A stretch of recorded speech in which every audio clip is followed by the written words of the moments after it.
ازيكم عاملين ايه؟ يا رب تكونوا بخير. النهارده جزء جديد من الحكايه اللي بتحبوها، حكايه ليلى. قبل ما ندخل في الجزء ما تنسوش تصلوا على النبي وتعملوا لايك وتسيبوا رايكم تحت في الكومنتات عشان ده بيفرق جدا جدا جدا.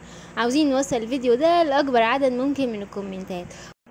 كنا واقفين في الفصل اللي فات على ليلى لما كانت هربانه هي وشارلوت، وكان في حد بيبص عليهم في الغابه، وبتقول شارلوت كان في فتره قيل فيها لشارلوت ان انا مش الابنه غير الشرعيه للدوك إيفريت اصلا، ومع كده استمرت شارلوت في معاملتي كسيده نبيله. وبتبص لشارلوت وبتقول لها قوي القلب وحازم زيك ممكن ان هو يعيش حياه كويسه جدا، وبتقول لها لو كنت بصحه جيده. وبتكمل كمان وبتقول لها انا اسفه لاني مش هقدر افضل جنبك لفتره طويله عشان ليلى يعني صحتها اتأثرت بسبب الأدوية اللي كانت بتاخدها. بتبصلها شارلوت وبتقول لها من فضلك ما تقوليش ده، وبتقول لها مين يعرف ممكن ان احنا نلاقي اكسير صوفي في القارة الشرقية، وبتقول لها كمان محدش يعرف اللي بيخبيه لينا المستقبل. مش كده فجأة العربية بتتخبط وبتميل على جنبها وبيلاقوا سهم داخل من الشباك. شارلوت وليلى بيمسكوا في بعض كده وبيحاولوا يستخبوا، وهنا شارلوت بتفتح الباب وبتاخد ليلى وبينزلوا يجروا.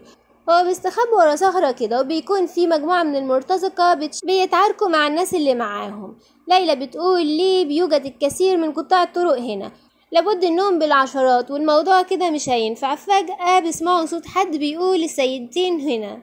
بيجي شخص بيمسك شارلوت بشكل عنيف جدا. ليلى بتقول له سيبها ايها الوقح، لكن شارلوت بتقول لا سيدتي خليكي ما تتدخليش. بيبص الراجل هنا وبيقول سيدتي، وبيسيب شارلوت على الارض وبيمسك ليلى من شعرها وبيقول هي قالت لها يا سيدتي، معنى كده انها سيدة نبيلة، وبيقول هي جميلة للغاية ومعنى كده انها صيدة كويسة جدا هنقوم ببيعها بسعر مرتفع. شارلوت بتقول ايها الاحمق، وبتشوح بايدها كده وبتجري على ليلى وبتمسك حتة حجرة وبتخبط الراجل بيها. الراجل هنا بتدور وبيكون هيضرب شارلوت وليلى. فجأة بيلاقوا سهم اتضرب في الراجل وكل الناس اللي حواليه كمان. ليلى هنا بتبص وبتقول مين يا ترى اللي ممكن يعمل كده. وهنا بتكون المفاجأة، اللورد ديلاكرو بيبص ليلى وبيقول لها أنا سعيد لأنك بخير يا دوكا فالنتينو. وهنا يا سادة بتكون دي المرة التانية اللي بنقذها فيها اللورد ديلاكرو. بيمسك ايدها وبيسألها إذا كانت اتأذت ولا لأ. بتشكره ليلى وبتسأله عن السبب اللي خلاه يوصل للمكان ده، وان المنطقة خطيرة جدا وبيختبئ فيها العديد من المجرمين. بيقول لها انها كانت بالصدفة زي ما حصل برضو المرة اللي فاتت، وبيقول لها على اي حال عندي كوخ جبلي قريب، وايه رأيك لو كنتي تيجي معايا عشان تستريحي فيه هناك، وكمان ممكن ان هم يعالجوا الجرحى هناك. وبيقول لها ان هو يتصل بمنزل عيلة فالنتينو او حتى عيلتها. بتمسكه ليلى وبتقول له لا من فضلك ما تتصلش بعيلة فالنتينو ولا بعيلتي. بيقول لها خلاص فهمت، الموضوع هيفضل بينا. بتفكر ليلى وبتقول يا ترى هو يعرف ان انا هربانه ولا ايه.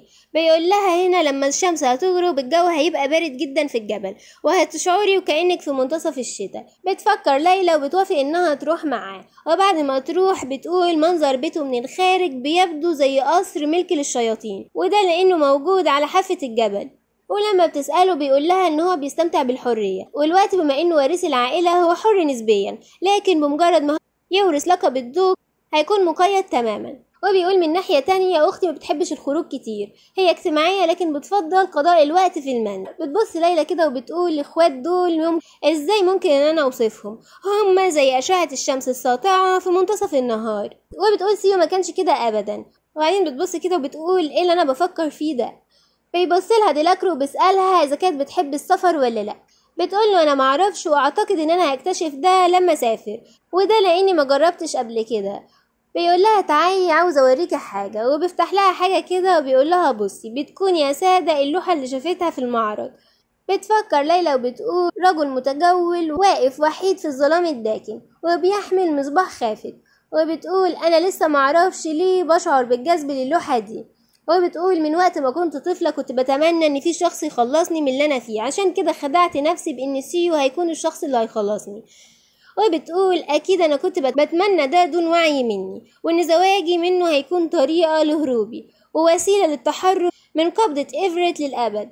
بتقول كمان لكن في الواقع انا كنت مخطئة في تصوري ده، وكنت مخطئة ان انا مقدرش انقذ نفسي. وفي الوقت اللي بتفرج فيه على اللوحة بيبصلها ديلاكرو وبيقول لها الدوكا فالنتينو. بتقوله انا ما عندش الدوكا فالنتينو ولا ليلى إيفريت، انا دلوقتي اسمي ليلى بس. بتروح ليلى عشان تنام، بتلاقي الجو بارد جدا وبتقول يا ربي هو ده حلم ولا ايه البرودة دي. بتسمع صوت بيقول لها انا شايف ان انتي اقوى مما بتبدو عليه.